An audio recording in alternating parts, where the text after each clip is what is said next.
Kami menghadirkan seorang ahli dan tamu lain ke acara malam ini. Ini adalah Ahmed Kusai. Dia adalah seorang konsultan politik yang bergabung bersama kita dari Manama di Bahrain.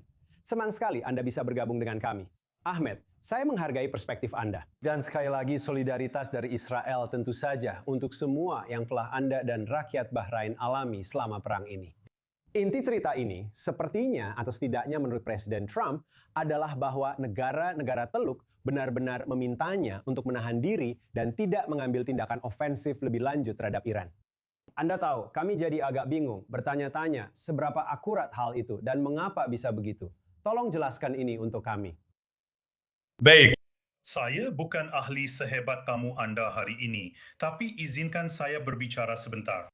Saya rasa ini berkaitan dengan apa yang dikenal sebagai strategi refleksif. Menurut saya, itu berkaitan dengan apa yang dikenal seperti yang saya katakan strategi dimensi yang disebutkan dalam atau ini adalah metode pengambilan keputusan dengan sengaja menggunakan sinyal yang saling bertentangan atau langkah adaptif atau tren yang saling memperkuat untuk memanipulasi pengambilan keputusan lawan. Sekarang, mengapa saya mengatakan itu? Sementara tidak ada yang diumumkan secara resmi oleh negara-negara Teluk dan semua perniagaan ini, mari kita kembali ke bulan Maret. Dikatakan bahawa negara-negara Teluk meminta AS untuk menghentikan perang melawan Iran. Lalu pada bulan April, saluran yang sama atau orang yang sama mengatakan bahawa negara-negara Teluk meminta mereka untuk melanjutkan perang terhadap Iran. Dan kemudian minggu lalu dibocorkan oleh Amerika Serikat bahawa Uni Emirat Arab dan Saudi mengambil tindakan sendiri dengan menyerang Iran. Dan hari ini kita mendengar sumber yang sama mengatakan bahawa negara-negara Teluk meminta Trump untuk menunda perang. Menurut pendapat saya, kebenarannya tampaknya berada di antara semua itu yang akan membawa kita ke putaran perang berikutnya. Ya, sepertinya itulah tempat yang paling rasional untuk berakhir dalam hal ini, saat Anda meramu berbagai laporan yang simpang siur. Lihat, tetap saja, ada kebijakan luar negeri yang cukup jelas berbeda, katakanlah antara Uni Emirat Arab, Bahrain, dan Saudi. Siapa yang memimpin kebijakan GCC dalam ketegangan dengan Iran ini? Siapa yang tampaknya benar-benar, Anda tahu, menentukan arah ke depan? 2 minggu yang lalu, ada pertemuan penting di Jeddah yang pada dasarnya mengumpulkan semua pemimpin Teluk kecuali Oman. Ketika kita mengatakan setelah perang, siapa yang memimpin Teluk, itu akan menjadi pernyataan yang berbahaya untuk dibuat dan itu akan menuntun atau menyesatkan kita untuk memahami keadaan secara berlawanan dengan kenyataannya saat ini. Ketika kita mengatakan satu negara memimpin seluruh kawasan, itu akan menjadi penilaian yang keliru. Selama pertemuan di Jeddah itu, banyak langkah, banyak keputusan diambil secara bersama-sama.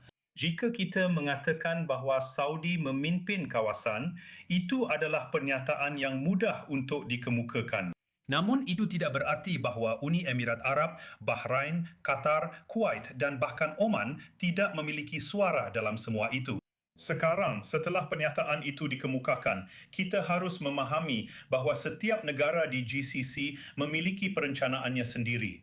Namun pada saat yang sama, kita di Teluk berfikir bersama dan secara kolektif.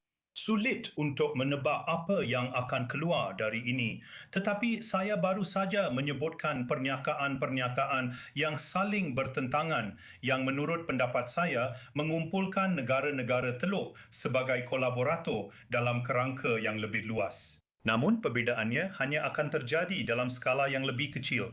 Saya tidak akan mempercayai media saat ini dalam hal apapun, tetapi saya akan mempercayai tindakan. Dan sejauh ini, negara-negara Teluk memastikan untuk menunjukkan kepada seluruh dunia, baik itu teman maupun lawan, bahawa kami memang bekerjasama.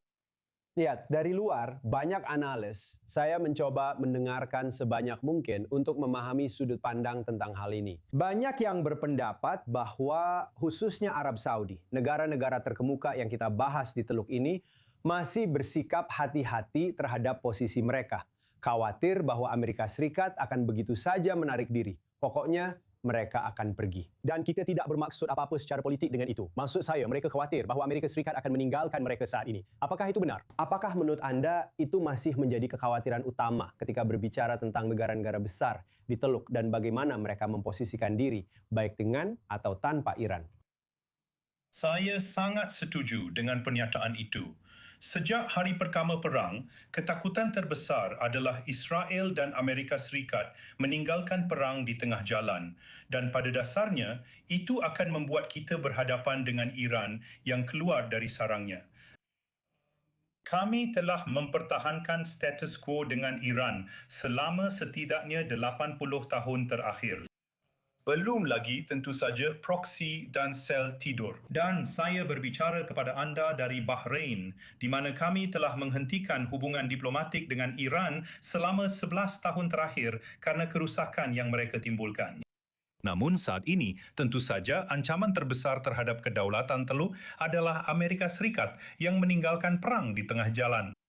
Dengan demikian, kita harus mempertahankan sikap yang berbeza, strategi yang berbeza untuk menghadapi skenario tersebut. Dan itu bukan skenario yang mudah untuk dihadapi, apalagi karena sebahagian besar kemampuan kita difokuskan pada sikap bertahan dan bukan sebaliknya. Tentu saja begitu. Kami menghargai waktu Anda di program ini bersama kami, Ahmed Husai dari Bahrain. Dan terima kasih telah bergabung bersama kami. Tetaplah aman di luar sana seperti biasa.